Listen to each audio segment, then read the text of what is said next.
What do you think this is all about? You think this is a fucking costume? This is a way of life.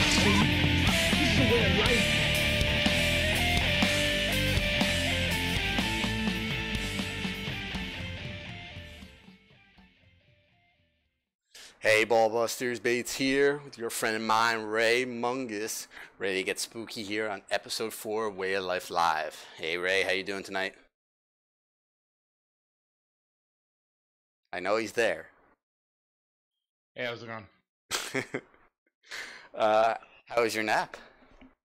It was wonderful. Kind of still on it. I kind of got that impression. I actually had you muted for some reason. Yeah, so does most of the world. So you're in good company there. Off to a good start, a good late start. Yeah, definitely. All right, well, we kind of, I wouldn't say we threw this particular episode together, but we threw this particular episode together. Totally threw it together. But I mean, that doesn't mean it's not going to be good. We have some good shit to talk about.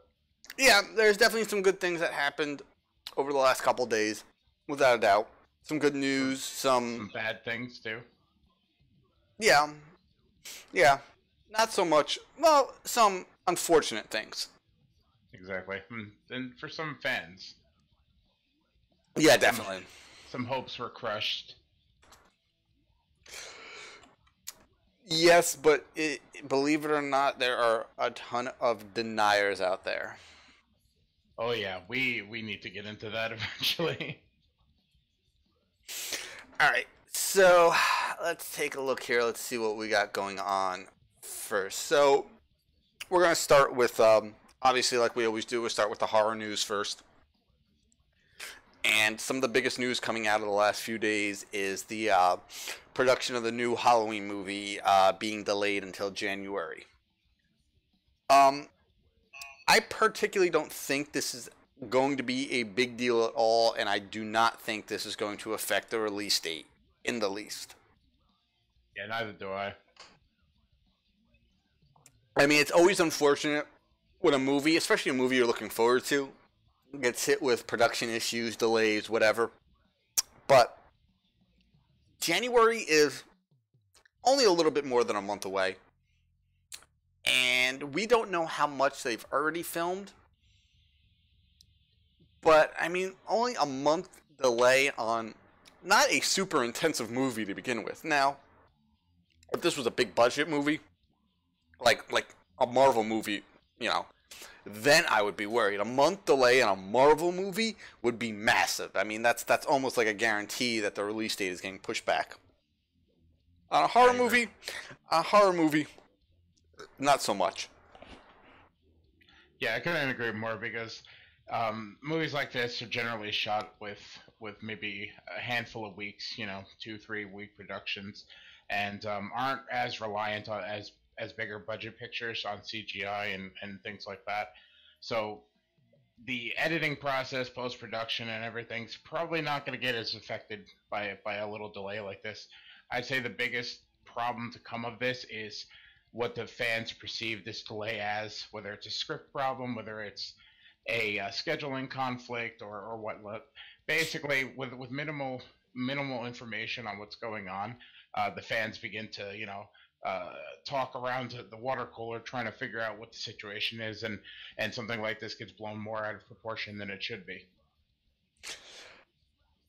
Yeah, and I mean, it was only production that was delayed, so it's just fans really need to calm down. I've seen a lot of people go into panic mode over this.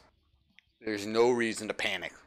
All right, it's a little over a month worth of delays on I wouldn't say a small budget. I'm sure it's not a small budget, but it's not a big budget movie. This is not a movie that's going to need all kinds of CGI thrown in afterwards for, editing purposes. Okay. Just relax and, just take it in stride.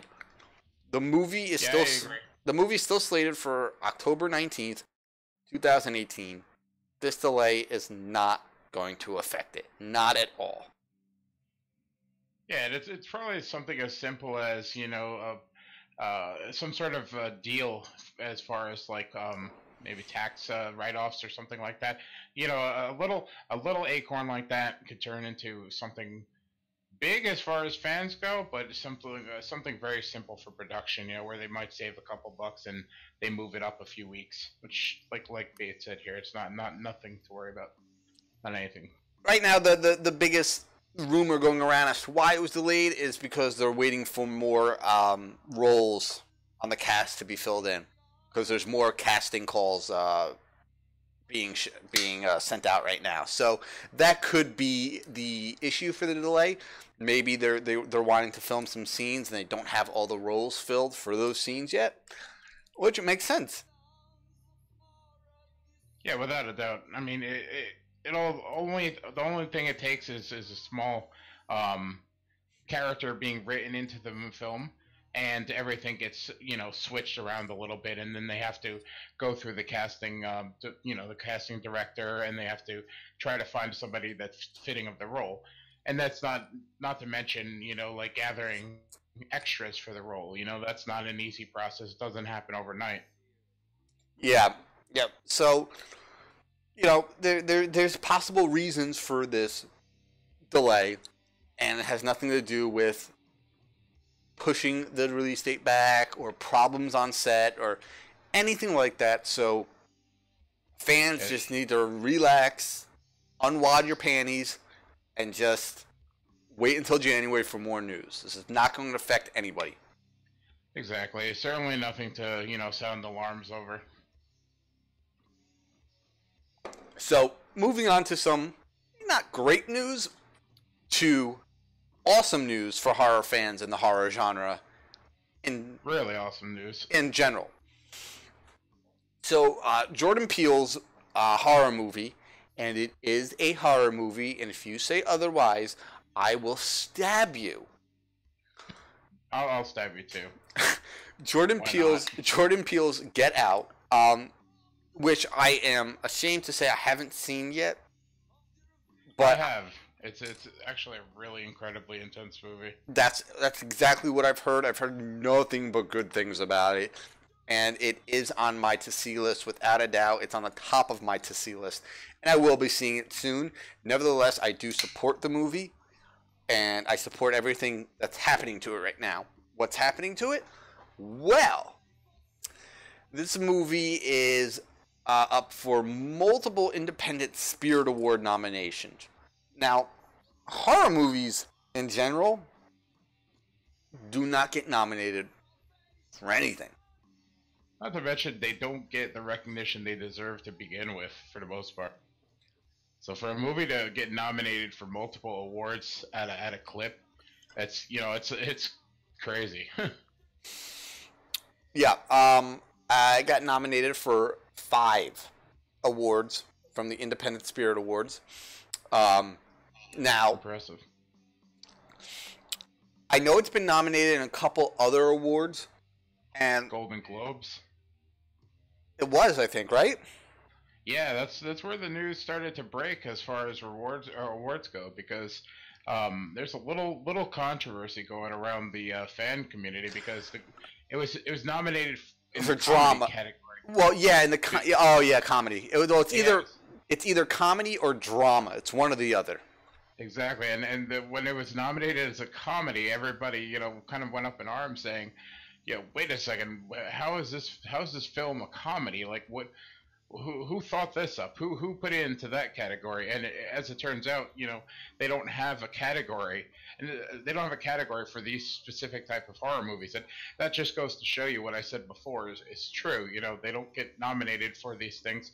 So like the powers that be have never even created categories for these type of films to fit into, which is kind of mind-boggling. But nevertheless, a comedy nomination, regardless of the nomination, is still a nomination, and it's incredible.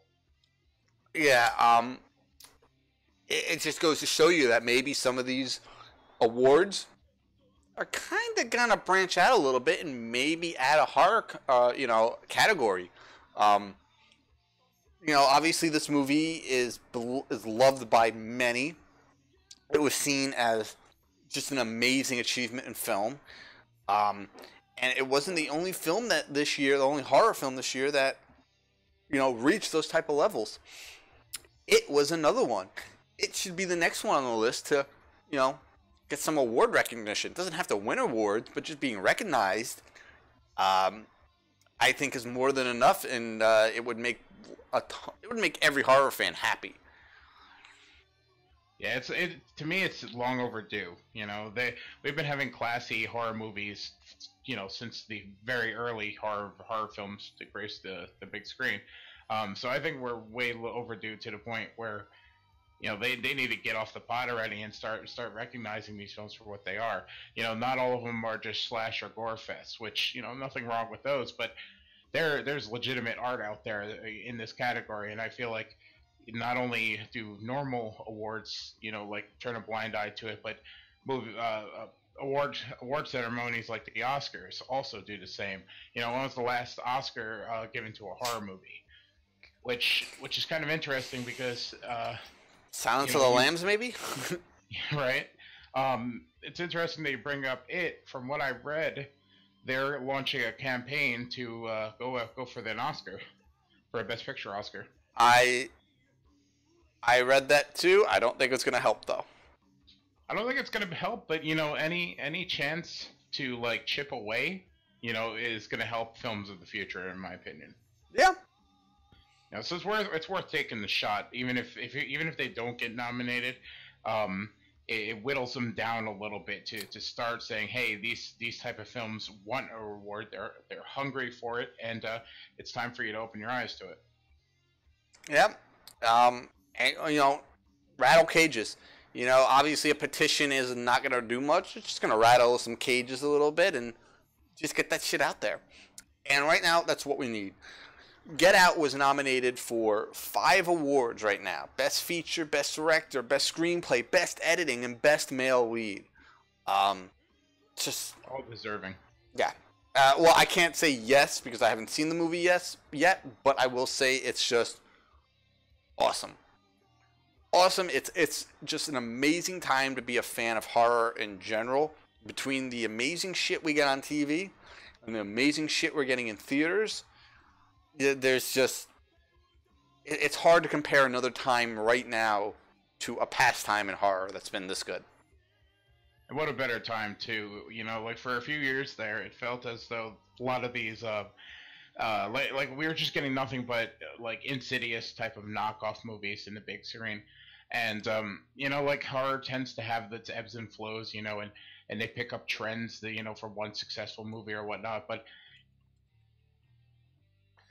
yeah, you know, those found footage and possession movies, that was all the rage for like a couple of years, and that's all we were getting. We were just getting sequel after sequel after sequel after sequel of a possession movie or a found footage horror movie.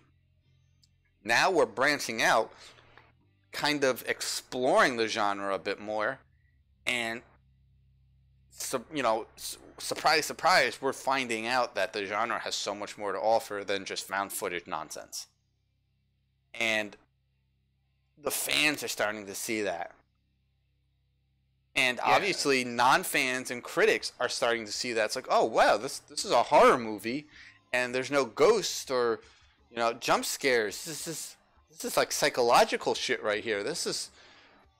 I gotta rethink my overall opinion on horror. You know, they are. It's almost like they're hitting the nerves of some of the critics who have always hated horror, and they're hitting those nerves into the point where they're like, I don't know if I can hate horror anymore because this is a really good movie. You know, it's because most critics hate horror. It's been that way since like probably about the 70s or 80s. And critics have always slammed horror movies, whether it's just schlock bullshit, like, you know, any your typical slasher movie, or something that had more depth.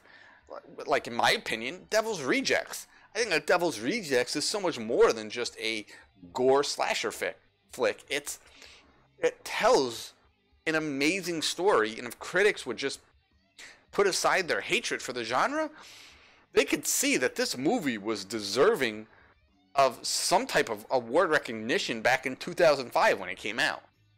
But you know what? 12 years later, we're finally hitting that peak. I'll take it. Yeah, I agree, and not just with critics. Oh, you have one of the most common things that is said by an average horror fan is horror's dead. It hasn't been relevant since the 80s and things like that. But with the with some of the best films being on video demand, and we're having this like new renaissance of horror films being put out there and respected by different critics and such.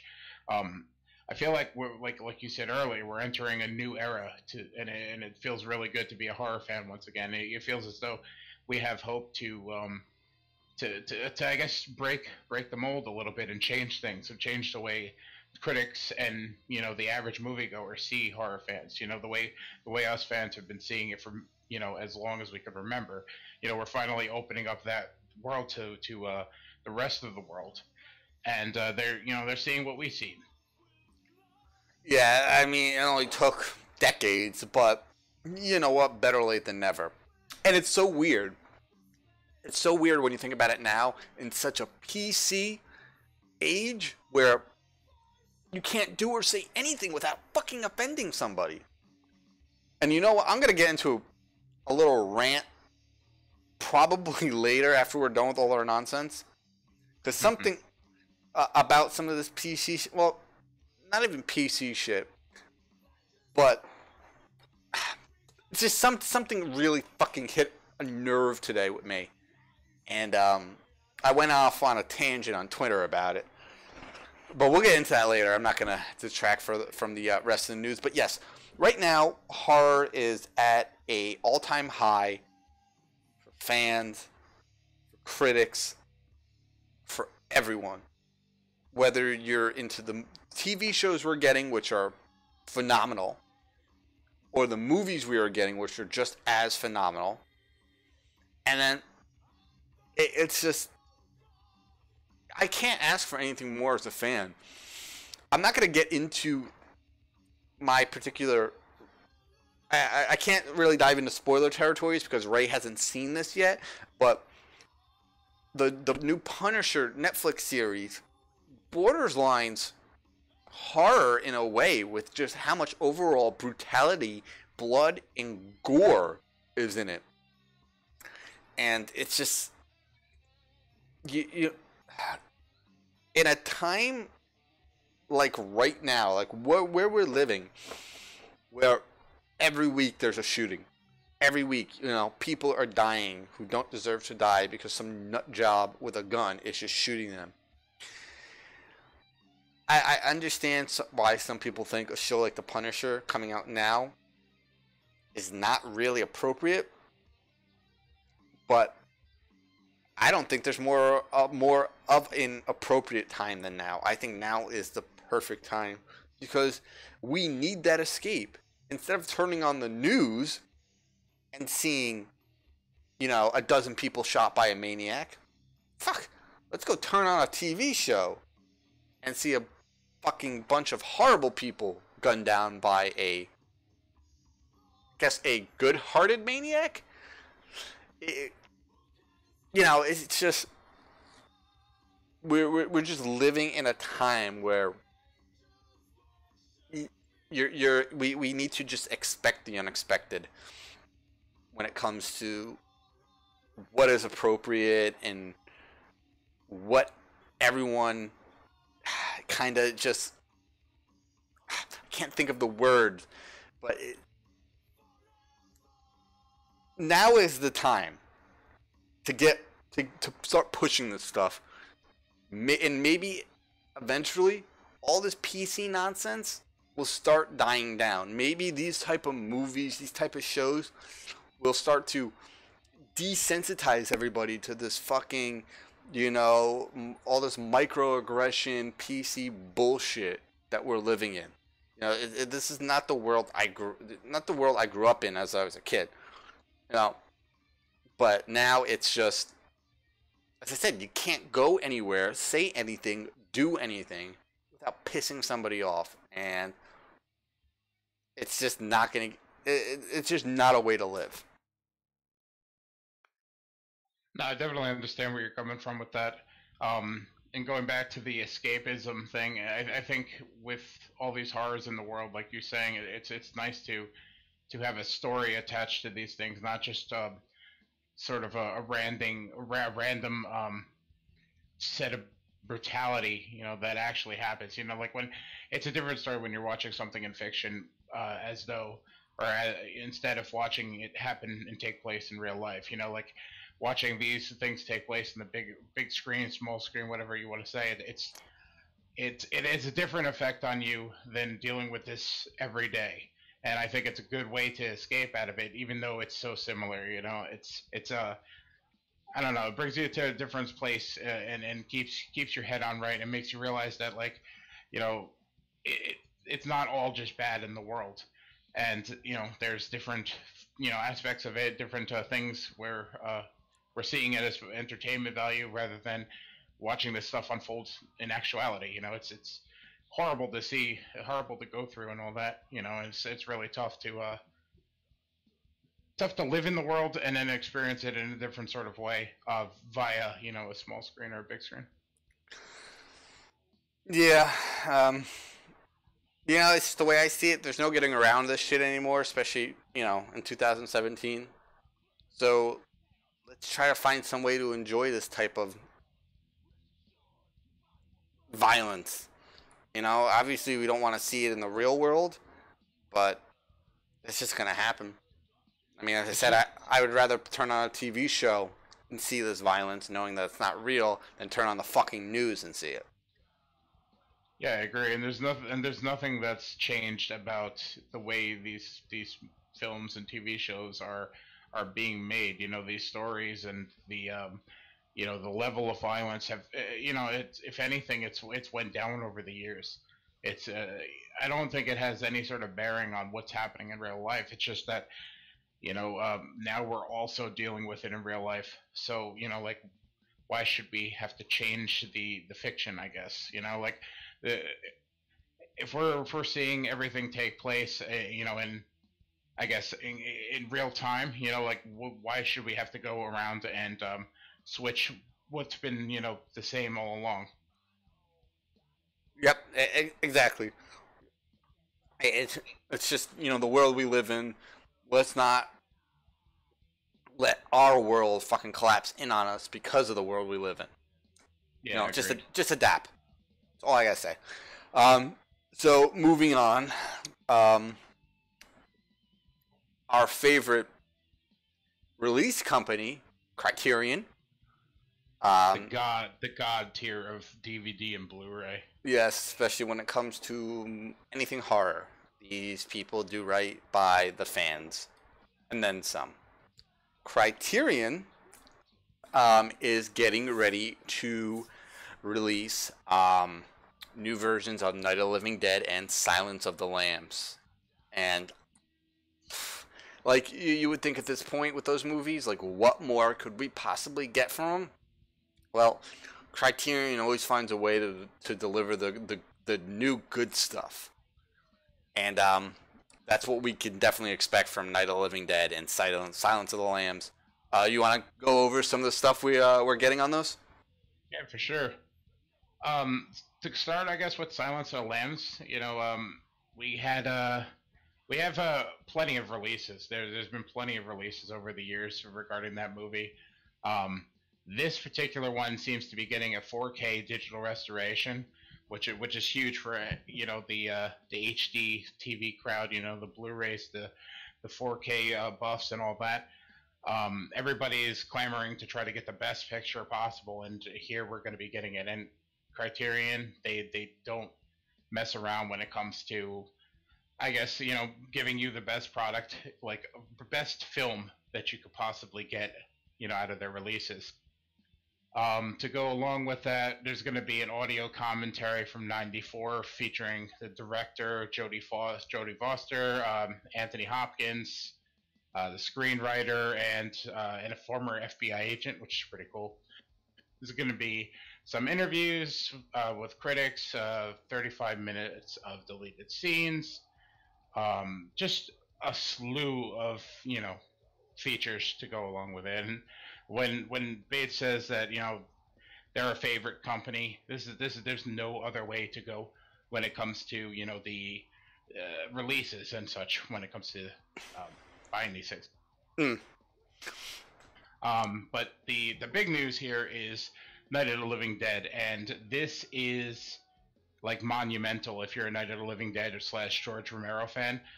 This release is going to be the original, as close to the original cut of the film as possible.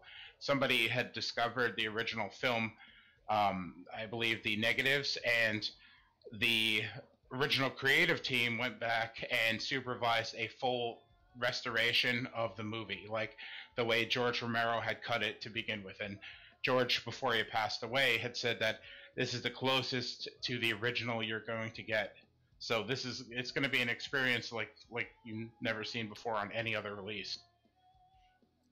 You know, I was just thinking, we realize we're living in a world right now that doesn't have Tobe Hooper, Wes Craven, and George Romero. Yeah, it's pretty awful. Yeah. If we fucking lose John Carpenter and Clive Barker, I might kill myself. Well, let's hope not, because I don't want to host this myself. I might have to bring our buddy Chris Harris in, so he could be like my fact guy. You know what I'm saying? I could get Mag to do some news for us. You know, I'll get the whole gang on board. Yeah, I just hope we go a couple years before we lose another master of horror. I hope we go many years before we do. Well, we all know who the next one to go is, and obviously not. I'm not talking about horror. I'm just talking about Icon, who's Don't you say it? Yeah, you know it's coming, man. He's gonna live forever. Listen, we met him.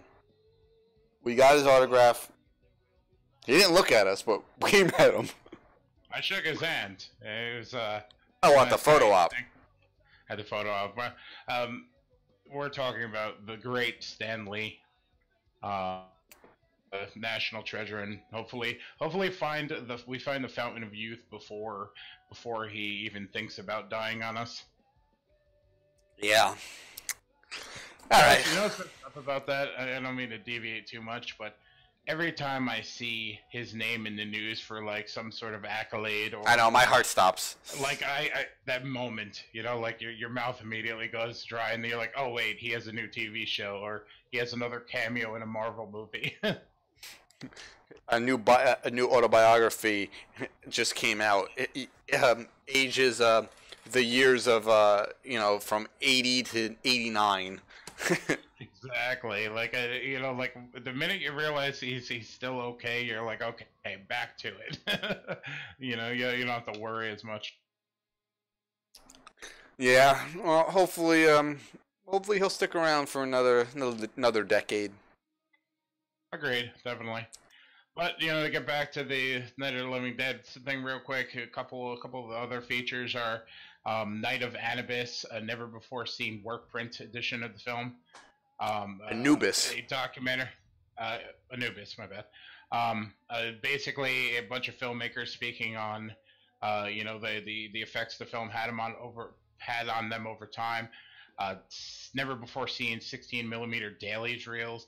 I mean, this thing is going to be absolutely packed. So, like, if you haven't bought Night of the Living Dead on DVD or Blu-ray, or if you bought 10 of them, this is the one to replace all the other ones with.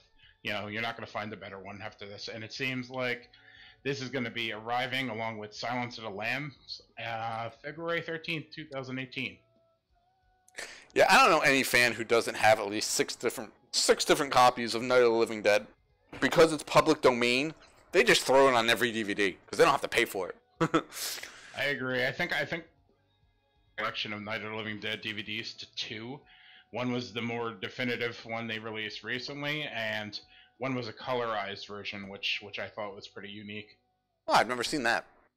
Yeah, it adds interesting edge towards the movie. Like, you know, you always see these characters in black and white over the years, so it's kind of cool to see what it would have looked like, you know, in real life. I think I've seen like some Munster episodes that were colorized. That was weird. Agreed. I think last year I seen a picture from the original Addams Family television set, and like, my God, you know, if it was filmed in color, it would have been an entirely different dynamic. Oh yeah. Oh yeah, without a doubt. Definitely a bit jarring though when you're so used to the black and white, you know, growing up on the black and white show. Yep. So, moving on. This was announced a couple weeks ago, but we just never managed to get to it. But the Universal Dark Universe is dead. Oh boy, thank God. Now, technically, this is the second time this Dark Universe has been killed. It just keeps coming back, like, you know. So I guess it's fitting, given, you know, like, like Dracula and all those, you know, they just keep coming back. Let me ask this: when is Universal gonna get it through their heads that we don't want action versions of these movies? We don't want any representation of these movies that isn't a classic horror movie. I don't know why they keep trying to do this approach, but it's failing repeatedly. Well, they're just not doing it right. I think they're trying to make them way too actiony. You know, the first attempt at this Dark Universe was Dracula Untold. Right, that was the name of that movie, right? Yeah, that was. Okay, it was awful. Terrible. And it's because it was too action oriented. Now, I get it, you want to throw in some action scenes.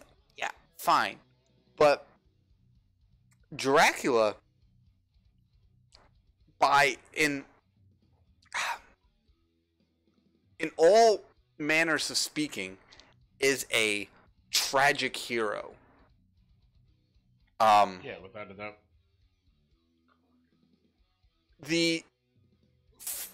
Honestly, aside from like the original Bram Stoker novel and some of the earlier movies, there's no format that has gotten the tale of Dracula right other than, as what I just said, and I think Castlevania.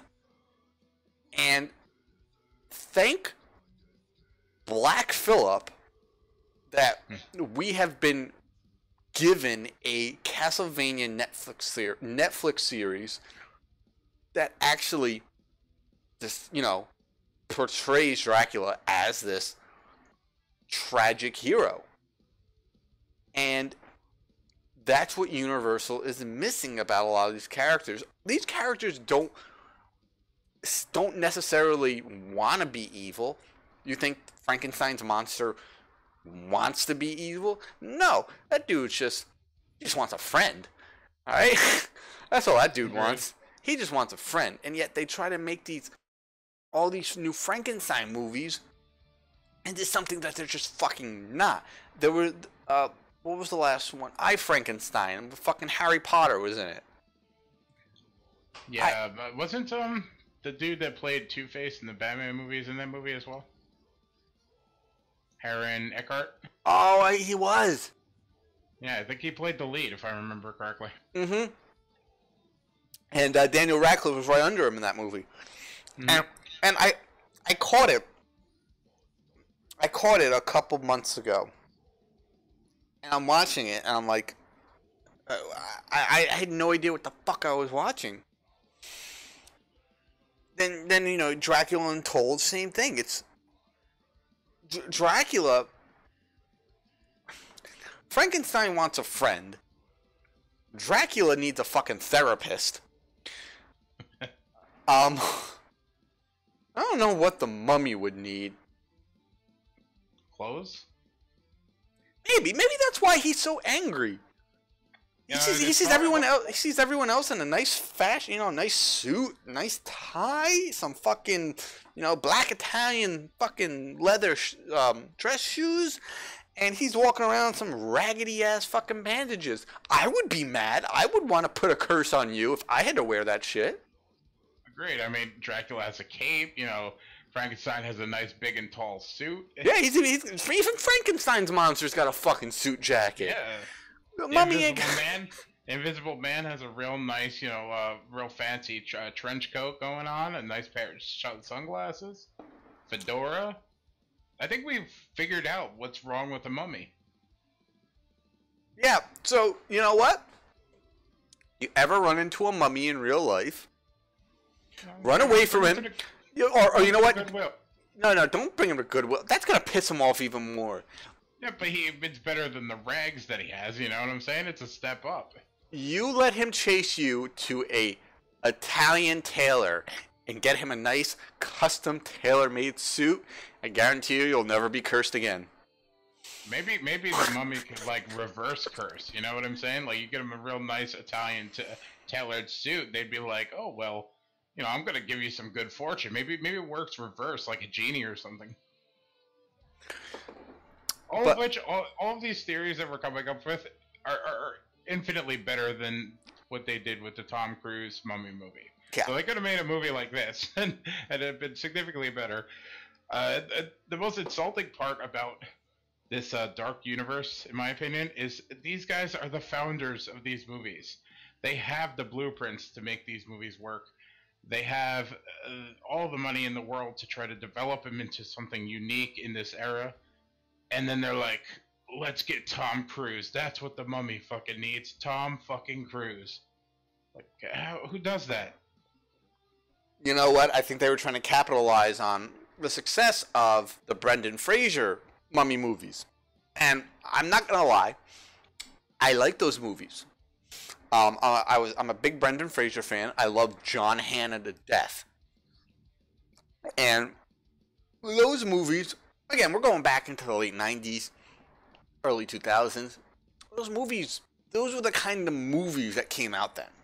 And they were entertaining. They were very entertaining. Brendan Fraser back then, super charming. It was hard not to like the dude. And they were overall very, very fun movies. And I think they were trying to take that formula and step it up a couple. And it just fell flat on its face twice.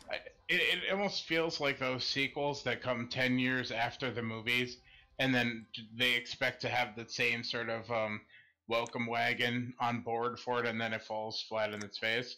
It reminds me like that. Like they're like, okay, what worked last time? Oh, Brendan Fraser stuff? Well, who's like Brendan Fraser? Let's get Tom Cruise in there. He's crazy. People love him. And, it gets to that point where it's almost too little too late to even, go with that formula, especially this far removed from the original Mummy set of movies. I think the smart move would have been to bring it back to basics, to like they did with Anthony Hopkins, the werewolf movie or whatever it's called. Oh, well, yeah, Wolfman. Wolfman, my bad. Yeah, so I think the fact that movie didn't do so well at the time, and in my opinion, that was released, I think, at the height of the torture porn craze. Being that movie that didn't do so well, I think they got scared off of that and went back to the well to try to, recreate the Brendan Fraser days.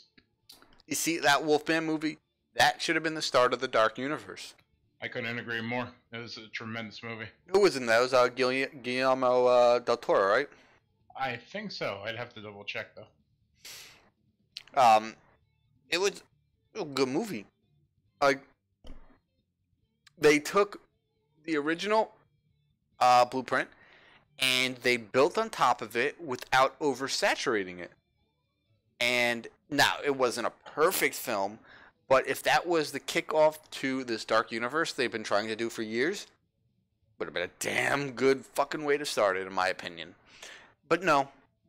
Instead, they let that stand alone, and it's forgotten now. And instead we got Dracula Untold, which failed hard.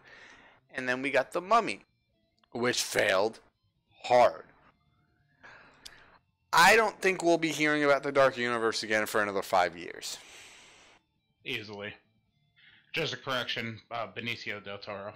Benicio del Toro.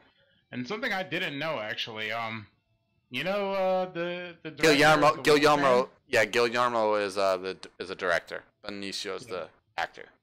The director of The Wolfman, it was Joe Johnston, who we have seen direct in a Marvel movie. He did Captain America, the first Avenger. Yeah, he did, didn't he?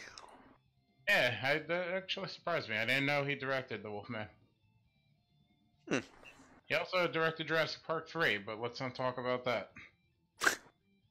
You know, just to get completely off topic for a second, there's every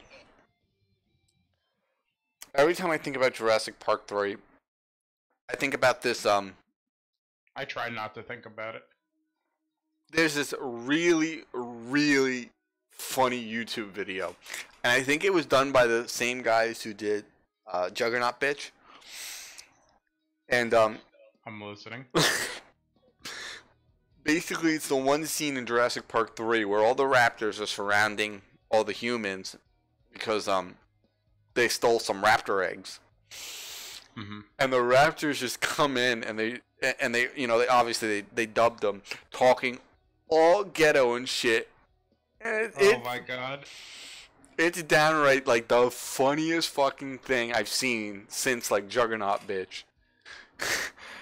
You know, I live, man, I would just totally pause this and just go watch it. I will try to find it and send you the link, but it's so funny. All is just the raptors come in. You know, I can't even like I don't even want to mimic it just because it's so funny. I'm actually going to, while we're talking, I'm gonna find the link for it and just post it up in chat so everyone can watch it. It is just so fucking fun. It's classic. I watch it every once in a while and I need a good laugh, and it's just, oh, devil tied it up. Nice. But it's just so funny. It's just, anytime I think of Jurassic Park 3, especially if I happen to be watching it and that scene comes on, all I'm thinking in my head are all these black guys dubbing the raptors, just dubbing over the raptors. You know, what's messed up? I'm never going to be looking at raptors the same again after that video. Alright, so let's move on. Let's just kill off the dead universe. Yeah. Dead universe, I like that touch. And yeah, you know, I saw this next headline and I didn't even bother opening it. I opened it. Well, then I'm gonna let you talk about it, but I don't want to talk about it. I'm just kidding. The next headline happens to be Jason Live's director, who was high on something. I'm trying to think of his name. I know it's not John Carl Buechler. He did 7. Who the hell did 6? Tom McLaughlin. McLaughlin. That's right, McLaughlin. So apparently he pitched a sequel to Jason Lives. Yeah. Called, I'm not kidding. Again, I haven't even read this article, so I'm going to let Ray Mungus talk about it. But the sequel was tentatively titled Jason vs. Cheech and Chong. How do you go wrong there? How do you go right? You gotta realize this is the 80s, man, where anything was possible. And I look at that headline and I say, of course, it was, you know, something like that was pitched. It's unbelievable to me. So, did he actually go into detail? I'm gonna read the quote. It's actually from Mick Garris's podcast, The Postmortem. McLaughlin revealed his wacky pitch for Jason Lives follow-up. Producer Frank Mancuso Jr. came to me. He wanted me to do another film after we did Jason Lives. He said, "What do you think about Freddy and Jason?" And I go, "But Freddy is a new line. he came back and goes, "I forget it. It's not going to work anyway." So I said, you guys own Cheech and Chong. What if we do Cheech and Chong meets Jason? And basically, it kind of got shot down by Frank because they didn't have a comedy audience. They didn't think a comedy audience would be interested in a horror, icon coming over into that genre and vice versa. So it was kind of dead in the water. But just the fact that a Cheech and Chong versus Jason movie could have happened, or was at least pitched to a producer, is kind of mind blowing to me.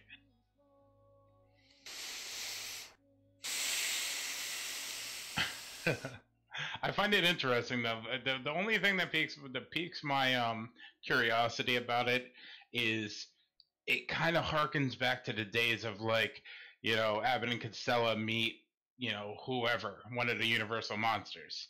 And in this particular case, it would have been the 80s icons, of the same nature. Yeah, the only difference is that Abbott and Costello Meet the Wolfman happen to be one of the best sequels in the Universal franchise. Yeah, that's true. And who knows what that would have done for Jason, or maybe we wouldn't have had all those other sequels if that movie had gotten made. Yeah, well, they also pitched Jason Goes to L.A. and God, I can't remember the other ridiculous pitches they had. They pitched after Part 8. They pitched 6 different movies, and they all sounded awful. Yeah, well, I mean, it's back then, over a few lines of coke. I'm sure many Jason movies got pitched, but it's always interesting to see something like that come out, or hear something like that come out, because you're just like, wait, what? Are you kidding me? Cheech and Chong? What? It almost reminds me of Jay and Silent Bob appearing in Scream 3. Yeah. That was a little, and that was the initial idea too. I've heard on one of the Kevin Smith's podcasts that one of the Weinsteins, the one that I won't say his name, but he had pitched, why don't you put Jason or Jay and Silent Bob in one of the horror movies, throw it back to the Abbott and Costello days, and just have them fight off one of these type of monsters or something along those lines. And at the time, the Weinsteins and Miramax, they owned quite a few horror properties, and they were, I can't think of, aside from Scream, I can't think of which ones they specifically pitched at the time, but that also could have happened. So, it's interesting that they're trying to get the past, try to recreate the past with these stoner type icons or comedy icons, whatever you want to call them. But who knows if they would have worked? Unfortunately, we're never gonna know. But fortunately, we're never gonna know. Not unfortunately. See, I'm curious about certain things. I like to see certain things like that happen, just for the sake of, wow, that happened. Like remember back in the day when Freddy versus Jason was a pipe dream that we all clamored about, especially after Jason Goes to Hell. It happened. That curiosity was realized. Yeah, well, with the crap we got, I wish it didn't happen. Yes and no. I'm like one of the biggest Ronnie Yu haters, I guess, after that movie. You know what? I went into that movie. I loved Ronnie Yu. I love Bride of Chucky. I agree. The fuck happened with this movie? You know what? I don't even blame Ronnie Yu. Fucking blame Damian Shannon and Mark Swift. I also blame the casting director too, because a lot of the teens in that were absurd. Yep, and yeah, it's just. Yeah, if I start getting into everything I hate about that movie, this is going to turn into a 6-hour podcast. So we're going to move on. It's already a 5-hour and a half podcast. We're going to move on, and we're going to kind of bridge that gap between our horror and geeky comic side with something sort of in the middle. Sony has announced that they are going to try and develop a Morbius, the Living Vampire movie. And if you don't know who Morbius is not necessarily a villain. He's kind of an anti-villain, anti-hero. Sometimes he's good. Sometimes he's good. Sometimes he's bad. Villain of Spider-Man. He actually had... I know he had one massive story arc in the 90s animated series, but I think he came back for a second one, didn't he?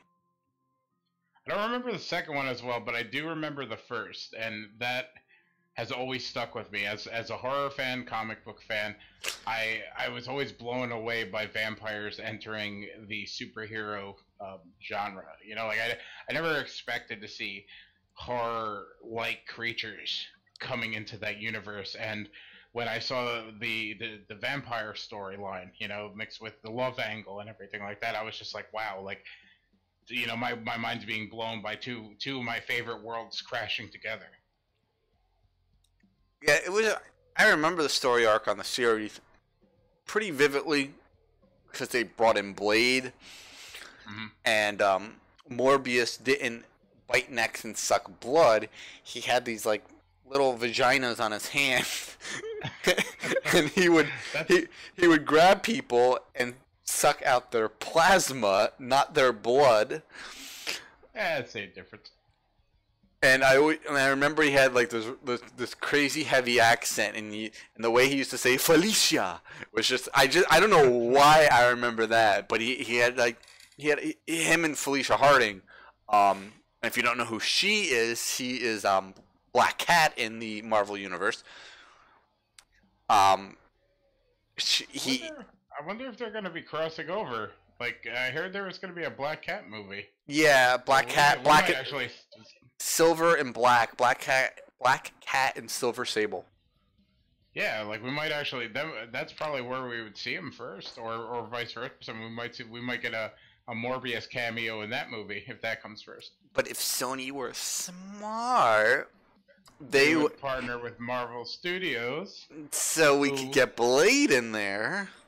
Which is completely possible now that Blade's rights have reverted back to Marvel. Back home. Yeah, a lot of these properties are coming back home, which is exciting. And I think last year Kevin Feige was talking about bringing Blade back out, maybe on the smaller screen or in a bigger screen. You know what? I mean, in the world that they've built in Netflix, obviously that's not going to happen now. With what we discussed last week, but right. If Marvel were smart, they would bring Blade into that Netflix universe with Daredevil, Jessica Jones, Luke Cage, Iron Fist, and now the Punisher. Bring in this recognizable hero and capitalize on him now. Wesley Snipes has said he still wants to play the character. And you know what? I think he would work out and get into shape. And I think he would kill it still. He was a great Blade. Blade 1 and Blade 2 are great movies. We don't mention Blade 3 because that movie was awful. But the first Ryan two Reynolds was in it. We don't mention Blade 3. Fine. Ryan Reynolds was also in X-Men Origins. Do you want to get into that? Yeah, let's talk about something else. Right. Anyway, moving on. So we might be getting a Morbius, the Living Vampire movie, which I think is really cool. It's going to open a lot of doors if they, first of all, write it right, and if they're willing to deal with Marvel. Now, I don't know if Marvel is really interested in the character, but there's a lot of potential. Yeah, especially if they decide to really jump on this Blade thing, and I think they absolutely should, even if it's for the streaming service that they're planning. They've got the property. I think it's time to lean into it because it's just another different type of hero to put out there into the world. And if these last 10 years aren't any consolation, like look at the vast amount of characters they put out there. Like, I mean, we've gotten an Ant-Man movie. Like who in their right mind would have ever expected an Ant-Man movie to not only work but also do well and get a sequel? Still my favorite Marvel movie to date. Agreed. It's a tremendous movie. So I think what would be smart for, what are we in phase 4, or we're about to head into phase 4? I think what would be smart is to start embracing these different characters and bring them into people's homes. And make them a household name like Iron Man, Thor, and the rest of them. Yeah, we still got 2 more movies before. No, I think the second Infinity War movie is the end of Phase 3. Is it? I think so. Are we getting anything between Infinity War 1 and 2? Captain Marvel. Oh, that's right. And I think the new Ant-Man comes after Infinity War. Or maybe it's reversed. Maybe we get Ant-Man and the Wasp in between, and Captain Marvel is at the end. I actually just read the other day that it's coming after Infinity War. Maybe it's the person meant Infinity War 1, so it might be an in-betweener. It'd be smart, because I don't think they have too much planned otherwise.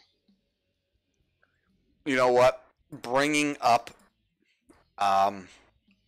Ant-Man makes me... I want to play that... Not an interview, but that clip I sent you. I thought you were gonna say bringing up Ant-Man makes you want to buy another Ant-Man Mondo poster. I don't think you have enough. I have 2 already. So we got our first look at the new Ant-Man costume, not the helmet, but the costume, about 3 days ago, and probably one of the funniest little bits Marvel has allowed one of their actors to do. I'm actually going to bring up and just play this. It's about 3.5 minutes. It's just Paul Rudd. It was that night of Too Many Stars, and it's... if you haven't seen it, I think you guys are really gonna like it. It's really funny, especially towards the end. You're just gonna be like, "Whoa!" And then you're gonna think about it and realize that Marvel was okay with all of this. So that's what shocked me. Once it got to the end, I was just like, "Wait a second! Like they gave him the okay, like for promotion's sake. Like you would expect this thing out of Deadpool, not Marvel." Yep. All right. So I'm gonna go ahead and play this for you guys.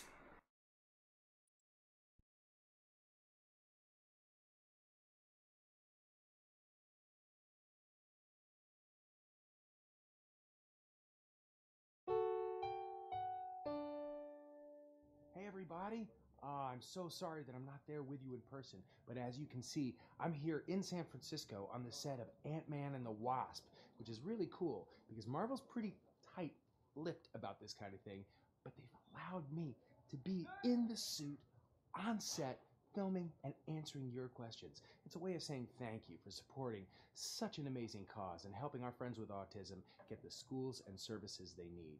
So I've been given a stack of letters, and I'm here to answer all of your questions, as much as I can anyway. We know how Marvel is about spoilers. All right. This first letter is from Brian. Hey, Paul, I'm a big fan. Thanks, dude. I really love that scene from I Love You, Man, where you say, slappa da bass. Was that line improvised? Well, for those of you that don't know, there's a scene in the movie I Love You, Man, and I'm playing the bass, and I'm in this scene in this kitchen with Rashida Jones, who plays my girlfriend, and yeah, we were improvising and just talking about music, and then it was a silly voice, slap the bass. There was a lot of that going on in that movie. Not so much in Marvel. You know, they're pretty strict with the script, but they also let you have fun too, which is one of the things I love about working with Marvel. Let's see, letter number 2. Paul, what was it like on set when you were doing the slap of the bass scene? Yours, Gene. It was great. It was really fun. Rashida Jones is really fun to work with, and we had a lot of laughs. Let's see the next question. You know, this is pretty cool. Not many people have seen the suit, and they change them with every Marvel film, but you know, it's still kind of in keeping with the first one. Paul, what does slap the bass mean? Yours, Alex. It means slapping the bass. It means slapping a bass. Some people play with a pick. Some people, you know, use their fingers, and other people just use their thumb for the string, and that's where you get slap the bass. Are there any, like, did anybody read these beforehand? Kind of. Paul, can you say slap the bass, man? Yeah, sure, Rich. Slap the bass, man. This is the next one. Paul, I love the first. Yes, I love the first Ant-Man. I was wondering, is there going to be a scene in Ant-Man and the Wasp where you slap the bass? Sincerely, Thomas. Fuck you, Thomas. Yeah, sure, totally. There's absolutely a scene in Ant-Man and the Wasp where it's a slap at the bass. Oh. Oh man, fuck! I'm dying over here. I've seen it so many times, and I'm fucking still dying. Paul Rudd's comedic timing is unbelievable. Like, he can make something out of nothing. Like, it's I don't know, it's amazing. But when I heard that, I'm like, so Marvel's okay with this, and all of a sudden he goes, "Fuck you, man!" I was like, "Whoa, whoa!" I'm still dying over here. Blown away. Yeah, I agree. Oh man. Like I said to you when you sent it to me, it reminds me of what he does on Conan all the time. Trying to remember what the movie's called, but he always brings a new clip to show of whatever movie he's out there promoting. And it's always the same clip of this, like, kid in a wheelchair, like, getting pushed down the cliff. And some alien thing popping up out of nowhere. Oh, I know what clip you're talking about. It's the movie's called Something in Me. I forgot what it's called. Ugh. In any case, when I remember, we're gonna play the clip just because it's too classic. But every time, like clockwork, he goes on Conan and shows a new clip from the movie, and it's the same exact movie. So yeah, I hope you guys liked your first look at the new Ant-Man suit. Looks pretty great. I wish we could have seen the helmet, but I was more than happy with that clip. It had me fucking dying, absolutely dying. I was, as I'm watching the clip when I was just playing it, I was fucking rolling again. So there it is. That's the name of the movie, Mac and Me, or Magnum said in the chat. All right. We'll play it definitely next time. So I hope you guys like that Paul Rudd skit, and we're going to go ahead and move into the section. Yeah, the meat and potatoes of this episode, and that happens to be again Justice League. Don't worry, guys. We're probably only going to be talking about this one other time after we see the movie. But we have thoughts, having not seen it. Well, so I was talking about this on my stream the other night.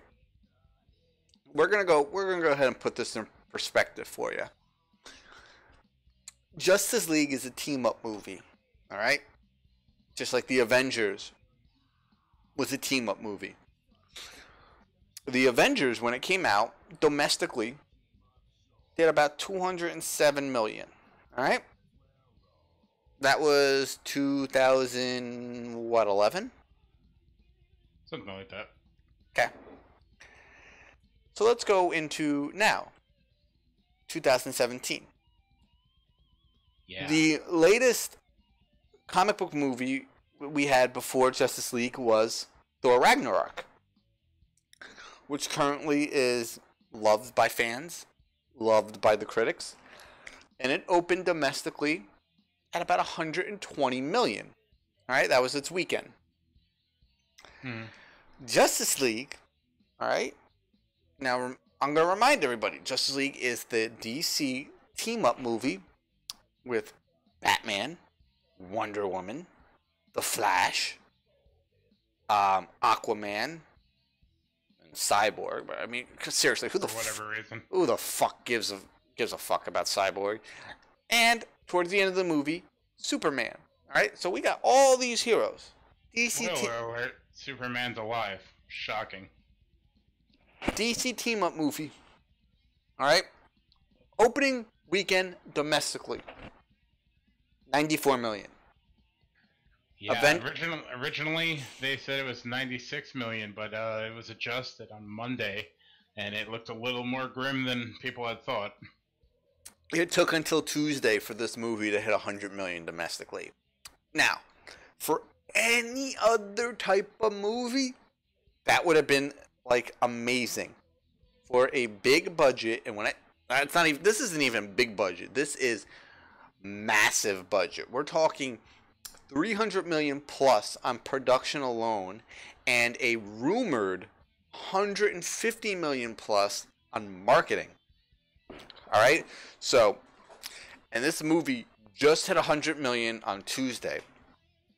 Now, the rule of thumb on this shit, by industry standards, is to break even on any movie, you need to double your budget. And normally that includes your production budget. So for Justice League to break even, they need to make over $700 million just to break even. Now, these companies aren't in the business to just break even. They're in the business to make money. Well, going by all the articles and reports I've been reading lately, Justice League stands to lose anywhere between $50 and $100 million at the rate it's going. And wait a second, I'm not even fucking done yet. And to make matters worse, and I'm not trying to relish in all this, because I want competition for Marvel. Competition means better movies for Marvel, right? Not to mention, like, it means, like, for comic fans in general, like, I'm a DC fan and a Marvel fan.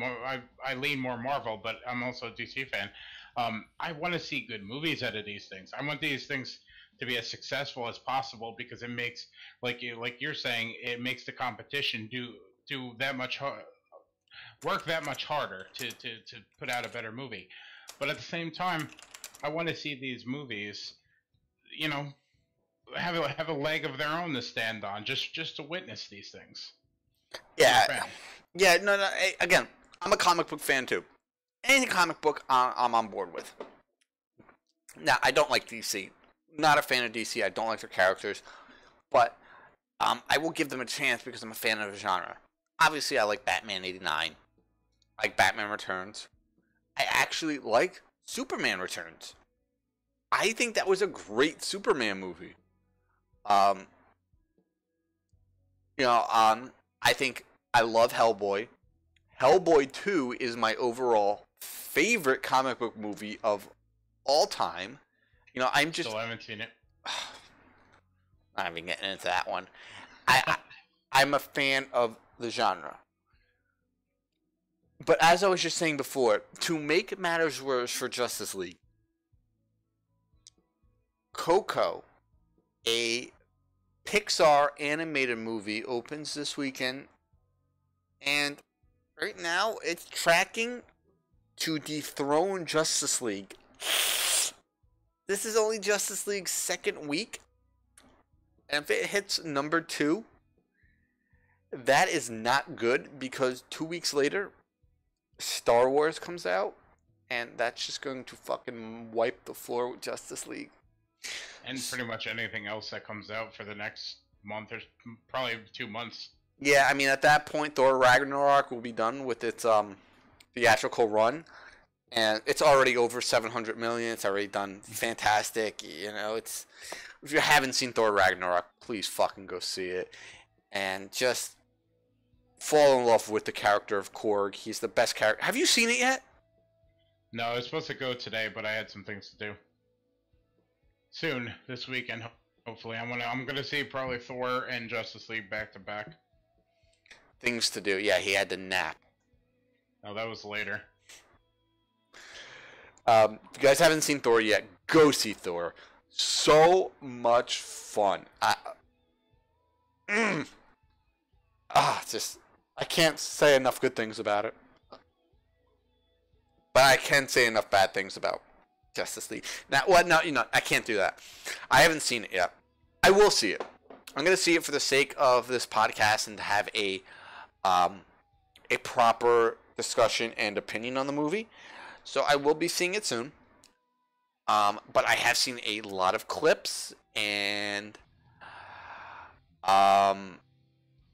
well, the CGI in this movie is not good. For a $300+ million movie, the CGI is absolute dog shit. I've seen a lot of clips with Superman's face. Yeah, that seems to be the big one making the rounds. And as some of you guys might not know, Superman had to come back for reshoots. You know, when Joss Whedon came on board and Zack Snyder left the picture, and Henry Cavill was contractually obligated to keep a mustache for a movie he's doing. What is it? Mission Impossible. Mission Impossible. Yep. He was contractually obligated to keep his mustache, so as such, they had to CGI it out. And being that the reshoots happened, over the summer or something like that, they didn't have a hell of a lot of time to do it properly. And people are saying it's really distracting. Fucking Devils lost. At least they got a point in overtime. Tom must be happy. It's the fucking Bruins. So, yeah, I've seen a lot of these clips with this digitally removed mustache. Alright? And before I saw the clips, I heard a lot about it. People saying that it was bad. Super noticeable. His jaw and mouth look so weird. I was like, come on. CGI is good. They put a ton of money into this movie. How bad can something so simple look? Well, I'm going to show you, just put it this way, alright guys? Put it this way. See my mustache right here? See it? I need to shave, by the way. But you see my mustache? Okay? Check this out. I'm going to hide my mustache better right now than what they did in Justice League. Ready? Okay. My mustache is hidden better. Mine is less noticeable than what they did in Justice League. I'm not even kidding. Sad, I know, but it's the truth. Watch a couple clips and you will see his entire mouth is all weird and just kind of like possessed. I don't even know how to explain it. And I thought Cyborg looked like shit. I saw somebody on the internet say that he looked like a Shrek. He looked like what? A human version of Shrek. I don't know. I thought it was pretty funny. I saw that they photoshopped like the paler skin on Shrek, and you could argue it. You know what? Yeah, there was one or two scenes where he had this fucking weird smile, and the CGI made the smile even more weird. I kind of get it now. True. But I can honestly look past CGI, especially given the circumstance that they wanted to come in and try to improve the movie, but they had to deal with a situation because of another movie. you know, those things happen. But I don't know. It's a little weird. Yeah, I just wish they would fucking get it right. One of the things that's been driving me crazy to deviate a little bit from the CGI is the fact that they seem to be up in arms over the Whedon changes and the lack of Zack Snyder cut. Listen, if they want that depressing nonsense, I'm sure they're gonna get it. I saw they started a petition to get the full Zack Snyder version of the movie, and yeah, it's nearing 100,000 signatures. Yeah, I'm sure it's all one person under multiple names, and we know who that one person is. I was about to name drop him, but I want to keep that playing. Yeah, no, we're not fucking giving that piece of shit any recognition. It's honestly like a Beetlejuice situation. If you say his name once, he's gonna appear, and we don't want that. Yeah, exactly right. He's the kind of person who, like, if his name is heard in any video, he will fucking stalk you for the next month. Yeah. But it's driving me a little crazy, this whole petition for the Zack Snyder cut. Like, everybody was after him with torches and pitchforks after Batman vs. Superman, and now they bring on Joss Whedon, who changed things and made things a little tonally like imperfect. And now they're saying, get rid of Joss Whedon. We need the Zack experience. You know, we need the original vision and stuff like that. Like, they're heralding him as somebody who didn't make Batman versus Superman. I don't understand this change in heart. And I know there's legitimate fans of Man of Steel and Batman versus Superman stuff, but people were ready to tear down after Batman vs. Superman came out, and now everybody's crawling out of the woodworks thinking he's a better alternate to what Joss added to the movie. And you know, like, what Joss added to the movie is only as good as what the movie presented to begin with. He had to work in that sandbox that Zack Snyder created, which I'm hearing is extremely problematic. yeah, you know, I tried to give Batman vs. Superman another chance earlier this week. Yeah, it's not good. I'm gonna take and watch the extended cut, just for the sake of trying to see where everything felt choppy in the actual movie, and see if it improves on it a little bit. I'm open-minded to it. But going back to this stupid petition, these DC fans should know by now. DC releases their movies, and then we get the ultimate, definitive, master, ultra version of the movie on DVD and Blu-ray later. Which I'm cool with, but I don't know how much it's going to help this one, honestly. Well, I hear this one is better than Batman vs. Superman, and I believe it. You know, from a lot of the clips I've seen with the actual League together, I see the chemistry. It works. Yeah, I'm slowly warming up to Aqua, bro. I don't know what it is. I think yeah, that's all you. Who would have you gotten to play Aquaman? Like, honestly, would you have went the blonde hair, blue eyes, green shirt, orange pants route? Like, and then who would you have cast? Who would I have cast? Gotcha. Who would I have casted for Aquaman? One of the Hemsworth brothers. No, can't have Thor play Aquaman. No, there's what is his name? Luke. I think one of them's name is Luke. He's on Westworld. I think he could have been alright.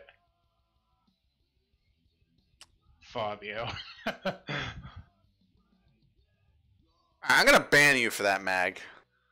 Yeah, I think that deserves a banning. I think we might have to get into that one on next week's episode, but that's you know, it's something to think about. No, No, I know who. you did. Who? Tyler Breeze.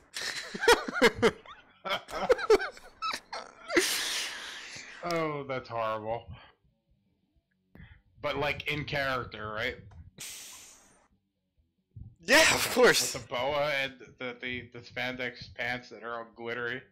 Of course, guys. If you don't know who Tyler Breeze is, he's a wrestler for WWE. Just go look him up. You'll get it. Well, I guess we fixed that problem. Bye, Jason Momoa. It's time to bring in Tyler Breeze for Aquaman 2. The Prince of Pretty. Oh boy. And Fandango could be his trusty seahorse he rides. Oh my god. Alright, we gotta move on. I think in episode 4 we just jumped the shark. That didn't take long. Oh man. Alright, what are we moving on to? More DC news. Which is like the big watch. The thing that we've been hearing about for months, and it just won't go away. Yeah, so the big rumor that's been going around for like the last year and a half is that Ben Affleck is not happy with the DC stuff and DC Universe, and he wants to get out. But now the rumors is Matt Reeves, the director of the upcoming solo Batman movie, already knows who he wants to have replace Ben Affleck, and it's Jake Gyllenhaal. That's weird.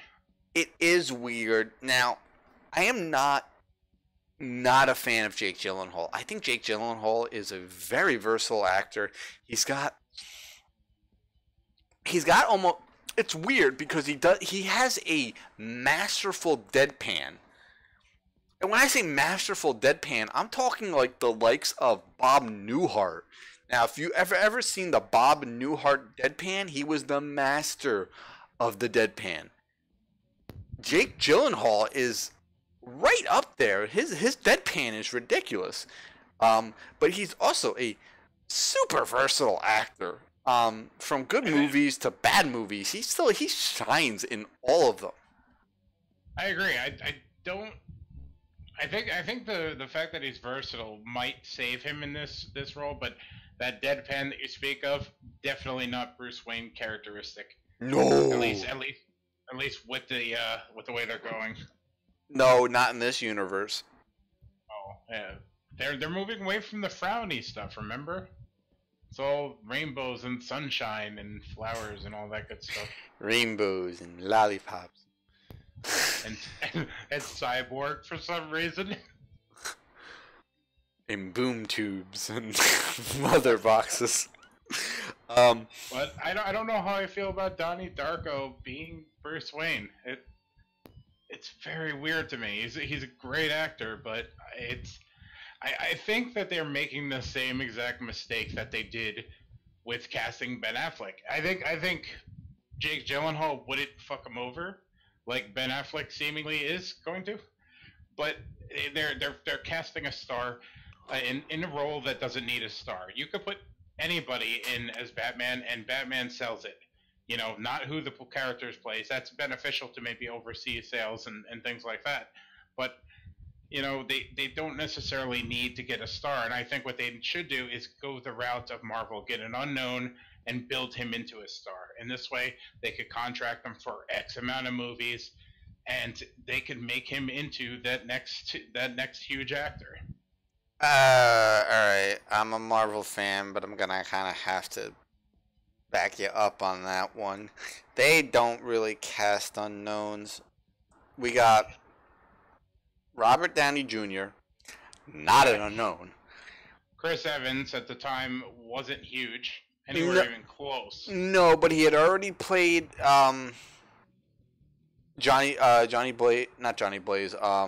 Storm in True, 2 Fantastic Four movies, which weren't huge, as huge blockbusters as any of the Marvel stuff. No, but he still wasn't unknown.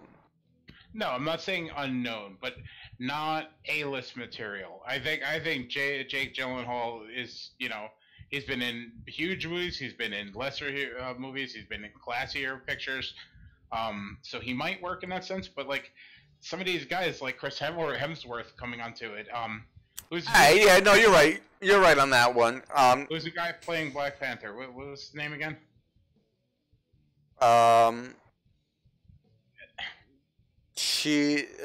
God, African name dude. Chadwick Boseman. Oh yeah, it is Chadwick Boseman. I was thinking of Chiwetel. Oh God, he was in Guardians of the Galaxy. That's who I'm thinking of. Yeah, I forget his name. I know you're talking about though. Chiwetel. I can't even fucking begin to pronounce this dude's name. Who? that guy. That guy. No, but they basically they took and made stars out of people that had some success in movies and maybe not as much success, but they were definitely working. But they took them and they built them into massive stars. Like Chris Evans could walk onto any movie. This day, Chris Hemsworth could walk on any movie he wants. And I think that would have been a little more beneficial to approach Batman with. Yeah, no, you know what? You're right. I didn't even think of like Hemsworth and even Mark Ruffalo. Yeah, exactly. Because I was thinking of Don Cheadle, Robert Downey Jr., ScarJo, Paul Rudd, Michael Douglas. Pardon me. Yeah, they definitely had stars, but a lot of those people, minus Robert Downey Jr. and Scarlett Johansson and stuff like that, a lot of those bigger names, huger names, started getting interest once that Marvel machine got some steam. I mean, even Al Pacino wants to be in one of the Marvel movies, which is insane to me. Yeah, Al Pacino, and we got Sylvester Stallone, fucking Starhawk. Who would have ever thought we'd see Stallone in a Marvel movie? Like, Jesus. And he's playing a Guardian of the technically an original Guardian of the Galaxy, and I was like so awesome. I was so excited by that. I think I read somewhere that Arnold Schwarzenegger wanted to get in on it too. Yeah, it seems like everybody's very, very much into that, and I think if DC handles their situation properly and starts building from lesser known, less expensive actors, I think they could theoretically, reach that level of Marvel. But they need to get their shit organized. They need to start getting on the same page and having one producer be able to be like, look, this is how we're doing it, and this is proven success. You need to trust us.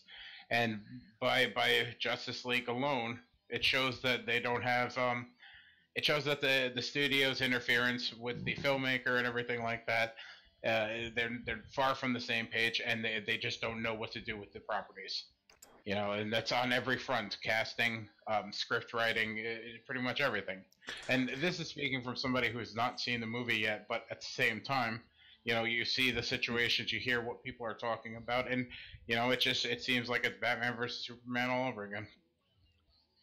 And we didn't even bring up, I brought up Michael Douglas, you brought up Sylvester Stallone.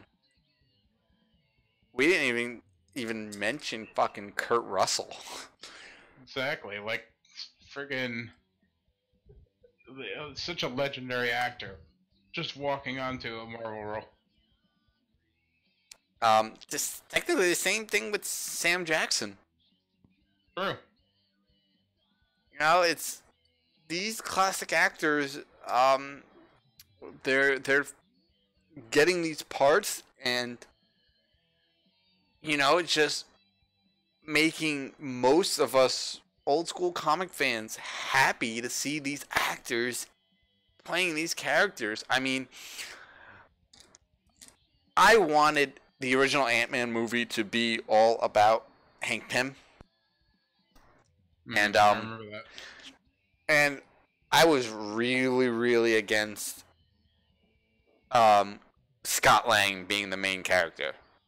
I've always been a Hank Pym guy.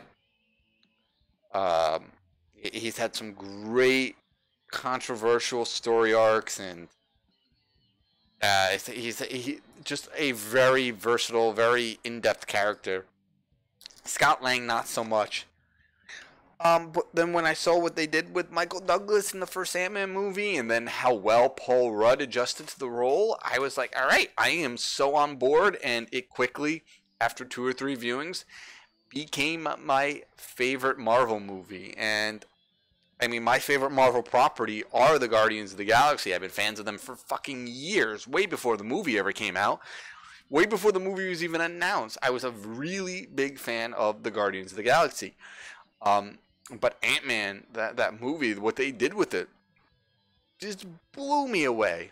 And it's basically every movie since then. It's just doing the same thing, though. Like, they're just upping their game every movie. Now, again, sometimes we're getting more of the same, but they're still making it work. That's what Marvel does right with their movies. They're taking the same formula a lot of the time, but they're altering it to a degree where it still works, and it's still enjoyable, and it's still funny. Agreed. Even if we are getting more of the same, it's like we're getting chocolate. We're not getting dirt. And not to say all of DC's products are bad, but it's in a realm where people aren't exactly happy with it, especially average moviegoers and people from the other side of the fence who try to, like me. I love comic book movies in general, and I'll go see whatever's out there. But as a longtime DC comic reader, I'm happy to see these characters put on the big screen. I'm happy to see a Justice League movie, a Suicide Squad movie, and all of that. But it's like, hey, I have notes. Like I could have done things a little bit differently, or I would have done things a little differently. And I'm sticking with what gives me the most quality. And in this case, Marvel seems to be the winner in this. Now, I'm not going to give up hope on DC yet, because I know they're going to get it right sooner or later. They did, in my opinion, with Wonder Woman. I feel as though they need to move away from the Zack Snyder era and kind of like reestablish themselves and come up with a good game plan and execute it.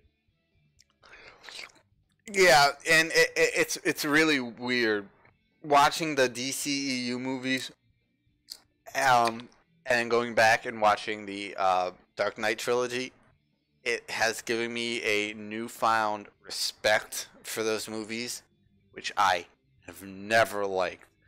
But after watching, and I'm not going to really dive deep into this because I can go pretty deep into it, but watching Batman vs. Superman, and then going back and then watching Batman Begins, well, not even Batman Begins, I still think Batman Begins is pretty fucking boring, but going back and watching The Dark Knight, I have a massively newfound respect for Christian Bale as Batman, because I think Christian Bale as Batman in The Dark Knight is way more of a personification of comic book Batman than Ben Affleck. And it's not Ben Affleck's fault. Not harping on Ben Affleck, it's the writing. But more so than Ben Affleck's Batman and Batman vs. Superman. I don't think that was a good representation of what Batman is at all. I thought it was bullshit. Then I went back, watched The Dark Knight again, and I was like, wow, this is actually fucking Batman. And I hate that movie. So, go figure. I accepted what Ben did in the role for the simple fact that he was supposed to be playing years down the road where he is just like completely fed up and pissed off at the world and such. You can be fed up and pissed off, but you don't have to be a fucking idiot.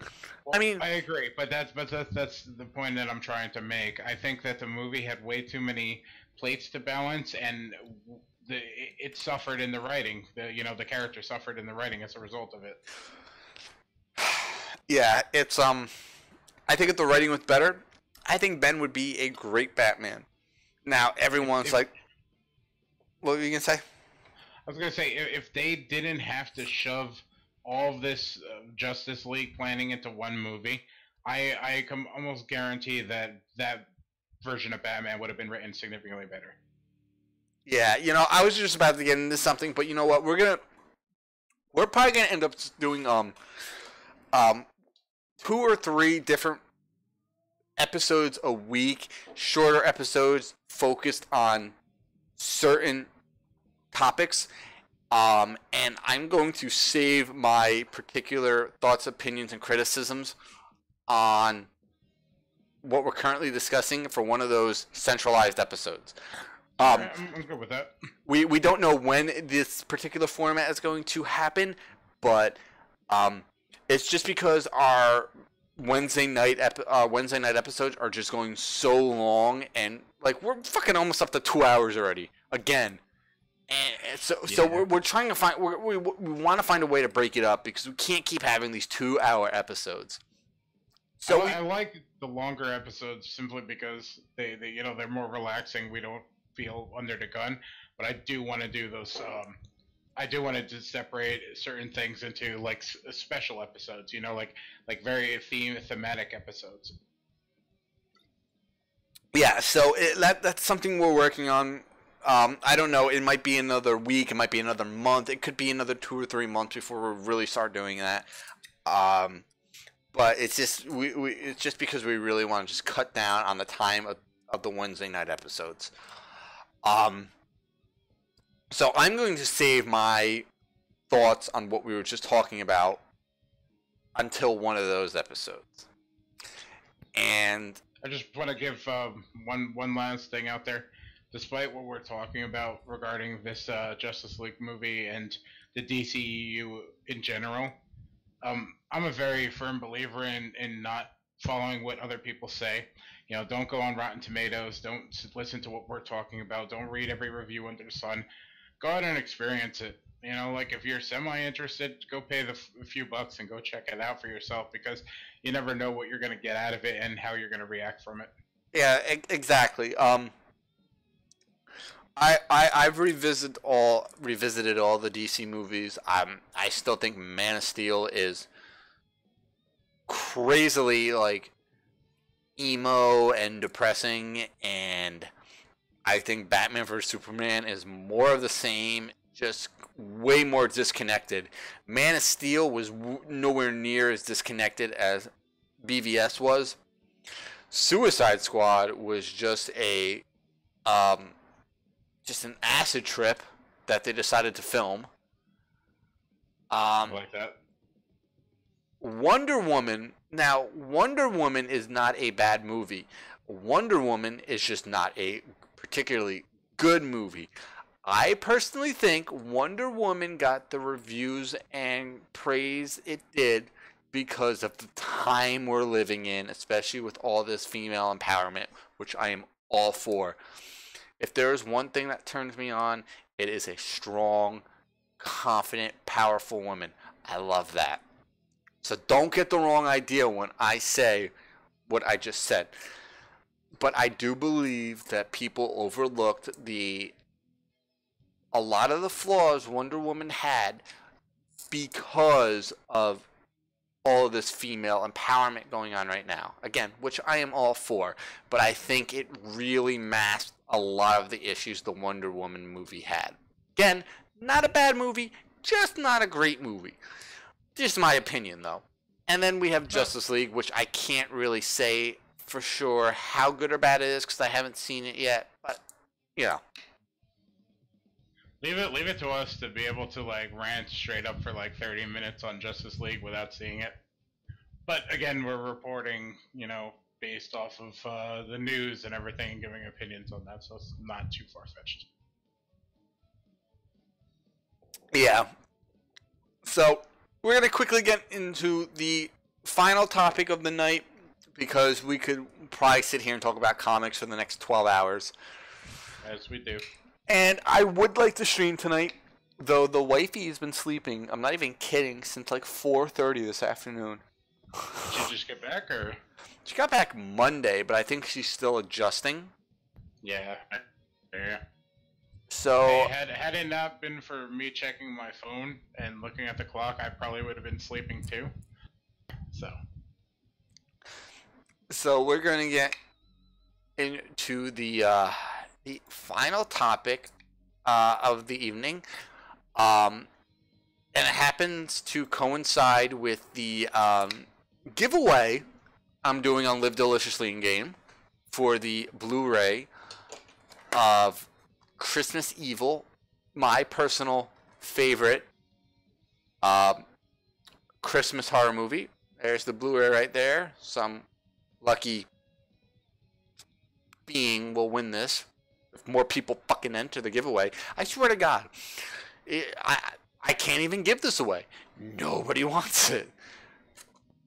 I was completely blown away by that. I posted it on Twitter, on Facebook, not Instagram yet, but on different platforms, and hashtag the living shit out of that Blu-ray.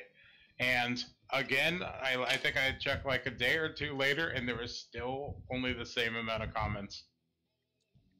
Well, so share the giveaway link with your buddies. You know, like try to get it out there, and we want to give you a free movie, a Christmas classic in the horror genre. Yeah, and I was going to be announcing the winner. I was going to pick a winner on Friday, Black Friday, but I am extending it until we get some more entrants, because I want to. So deal with it. Anyway, so Christmas Evil is getting a very limited theatrical re-release, which is so exciting because Christmas Evil is an amazing Christmas horror movie. It just never saw the popularity that Black Christmas and Silent Night, Deadly Night hit. So to see it back in theaters, even to any degree, is just really awesome for a big fan of this movie.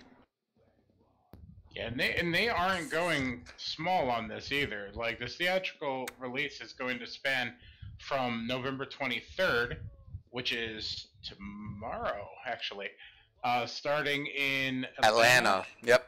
And it's going to go all the way to December 23rd. We're going to post a link in the chat for you guys to check out. If it's playing nearby, treat yourself to see it. I actually seen it on 35mm, the original 35mm print of this movie, at a small movie marathon event called Hudson Horror. They do a big thing in Poughkeepsie, New York. But you have to see this movie on the big screen, like, no questions asked. And obviously on the Blu-ray that you win from Bates over here too. You need to own it. Yeah, they're actually doing a 4K version of the movie at the New York City Draft House. I see that. They're also playing Yonkers. Yeah, that's a Wednesday night though. That sucks. Well, maybe we'll have to crack open that Blu-ray if nobody claims it, and we'll just watch it. Actually, I own it, so maybe we'll just give it away, like you said. And the New York City one, I think that's a Brooklyn location. What kind of night is that? Is that the 19th? Tuesday. The fucking Tuesday. I've never been to the Brooklyn location of the Alamo. And, yeah, fuck that. I'm curious about it. I would much rather go to the Wednesday night show at Yonkers. True. I'll look into it. I'll see what time it's playing. Maybe we'll just fucking do it. Yeah, why not? It's great to see on a big screen. So to see it in good quality too is going to be good. Not to say that the 35mm wasn't the best quality. It had a very nice tone to it, a nice vibe to go into it. But I'd like to see the restored version. Yeah, and just keep an eye out, guys. I will be I'm writing a retrospect on this movie, in article form, and it's, if you've never seen the movie and you're kind of leery about it, go ahead, wait, and read my retrospect on it when I release it. Obviously, I'll let everybody know when it's out. It's going to be probably first published on Ray Mungus' site, which he'll plug in a second, but I'm also going to try and get it posted up on Bloody Disgusting. I know one of the writers on there, and if it's a good enough article, they will post it up for me. But the first place you will be able to see it will be on another website that will be launched very, very soon, and Ray can tell you about that. Actually, it's going to be launched next week, December 1st. It's a Friday, I believe. We're launching a horror website called Dead Entertainment. You could check that out at deadentertainment.com. It's not up yet, but we're going to be launching that website with a thing called, I think, 25 Days of Horror. And essentially, it's going to be a advent calendar of sorts. And we're going to be releasing one new piece of horror, I guess, content per week, per day, leading all the way to Christmas. And we're going to have 2 giveaways, one and one that is Twitter oriented. I could tell you that those giveaways are going to be announced December 1st. This is for the Facebook one, and December 4th is for the Twitter one. So you're definitely going to want to check out the website then. But a couple other things that I could tell you about that we're going to be having as part of this 25 days thing. We're going to be having an article about Tommy Jarvis, a big look back at the Friday the 13th character throughout the movies, as well as the Friday the 13th video game. We're going to be reviewing albums, movies, hoping to have an interview with Adam Marcus regarding his upcoming film Secret Santa.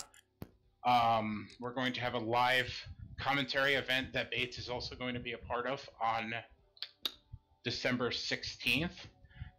And we're going to be watching Krampus. And finally, I'm going to be trying to make a short film for this event, and that's supposed to be released on December 24th, providing everything works out. That's going to be directed by myself and my co-director, Chris Wendland. So the site is deadentertainment.com, and look for it next week, December 1st. There you go. I know I'll be reading it, on the toilet, like I read most of my stuff. Don't feel bad. Yeah, I need good shitter material. The best shitter material. That's going to be our site's tagline, the best shitter material. Hey, that would get me to read it. For sure. So we're going to go ahead and close out. I have 2 more plugs, if you don't mind. Yeah, well, I was just going to plug a few things, too. Oh, yeah. No, go for it, man. Obviously, I'll plug the same things I plug every week. The people I love to follow on Twitter. At Freddy in Space. At Horror Barbecue. At Jonathan Barkin. All these people I plug every week. Go follow them on Twitter. They're great people. They post a lot of really cool horror stuff. My buddy Mad Eye Yokai, check out his channel. I was actually helping him work on a new Friday the 13th game commercial the other night. He should have that finished soon, so check. I don't even know what it's about. I was just helping him do some shots. So make sure you guys check that out when it's up. It should be up very, very soon. I'll shout out my buddy Backlinks, who's got a pretty massive gaming channel. He streams primarily Friday the 13th, early morning, like 9 a.m. Eastern time to about 3 p.m. It's a fun channel. He's very interactive, like I am. So check out that. And I felt like I wanted to promote something else, but I don't remember. So I'll let you go ahead, Ray, while I think about it. All right, cool. I only have a couple other small things to shout out. One thing is another personal endeavor of mine. One of my short films that I made, I don't even remember, like 6 years ago or something like that, called Treppin', is going to be Disgusting's World of Death YouTube series. And we just got word from Tony Wash, the main guy that's in charge of it, that our short film is going to be airing on Bloody Disgusting's YouTube channel on December 7th. So I'm kind of pumped about it. When we actually made the movie for the ABCs of Death, I think it was called. We made the short film as part of the contest to try to get it onto the film. But unfortunately, we're just one of the contestants or whatnot. But during that time of it being part of that contest, we grossed 122,000 views on it, and now it's going to be seeing new light under the World of Death banner, which we've been part of for the last 3 or 4 years. So it's nice to see that it's finally going to be released on Bloody Disgusting's YouTube channel, and on a later volume of the Blu-ray DVD release, which is kind of fun. And the last plug that I wanted to make was I wanted to shout out to my buddy John Mantell. He's been designing a new logo for us. He's a friend of mine. He was referred to me by a friend of mine saying that he listened to what I had to say regarding a logo, and he wanted to try to design it and bring it to life for us. And he's been working for the last few weeks on it, and we're finally nearing the finish line. And I'm thinking we're probably going to unveil the Way of Life logo in, I want to say, another couple of weeks. So you have to tweak a couple more things, but other than that, it's looking great. Everybody that's part of our company, or whatever you want to call us, seems to be excited about it. And Motley Crew. Yeah, Motley Crew. I think that's a better way to say it. But give John Mantell a thank you for it, and a little shout out. He's got plenty of art projects along the way. He does, like original sketches. He does digital art. He went to school for it. He's professionally trained and such. So when I have some links to his stuff, where you could find them and such, I'm going to put it out there for you guys to check out.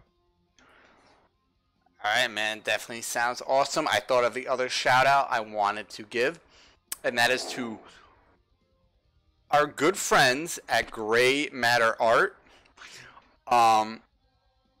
We've been big supporters of Gray Matter for years now. Both Ray and I probably have combined probably close to $1,000 in posters. Yeah, it's kind of gross when you really think about it, but I love them. From Gray Matter Art, they are.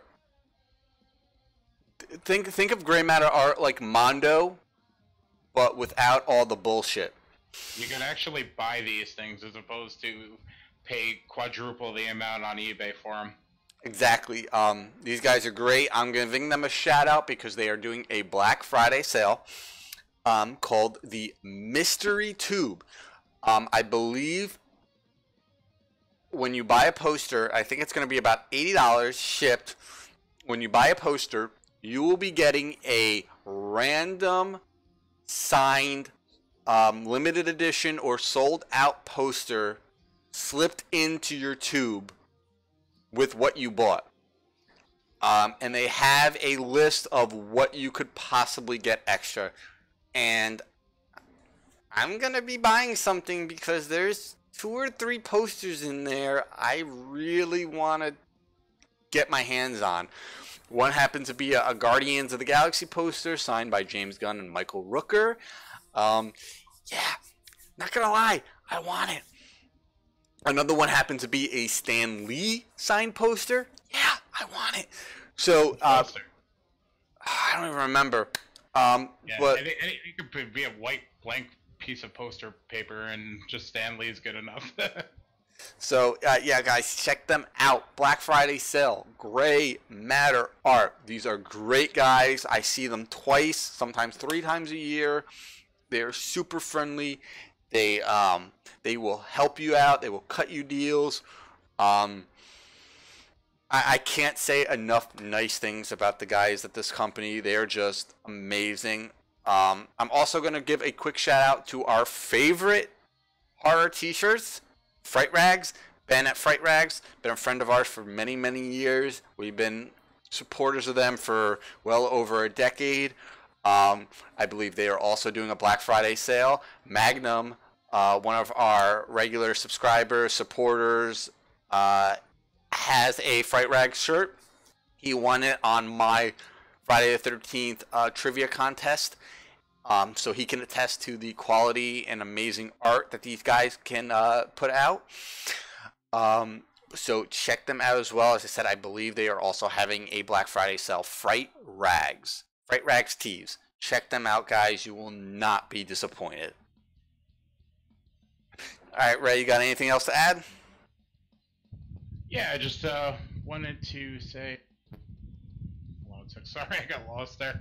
You can follow me on Twitter at Ray Mungus.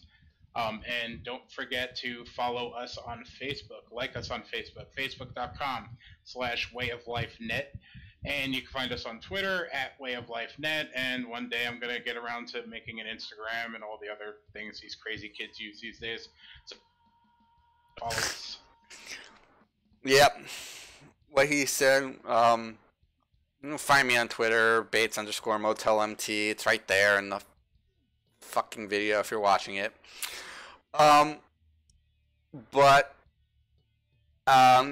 anyone who's still bored and going to be hanging around for a while, I am going to be taking about a 10 or 15 minute break, and I got to be jumping on Live Deliciously in game. Going to be jumping on some more Friday tonight, and I'll be streaming in, as I said, about 10-15 minutes. So if you guys are still bored, just hang around, jump onto that channel. I'll be doing the pre-stream in a few minutes. And yeah, I think that is pretty much it. Yeah, I just wanted to wish everybody in America and wherever they celebrated a happy Thanksgiving. Yeah, I'm pretty sure it's only America. Hey man, I know some Canadians that are down for it. Canadians have their own Thanksgiving, which was like 2 weeks ago. I know. They're different. They're people that celebrate both, man. White meat, dark meat, all will be carved. Honestly, I don't think we could go out on a better line than that.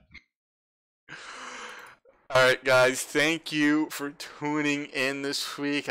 We both appreciate it greatly. We will see you next week. And guys, remember. What do you think this is all about? You think this is a fucking costume? This is a way of life.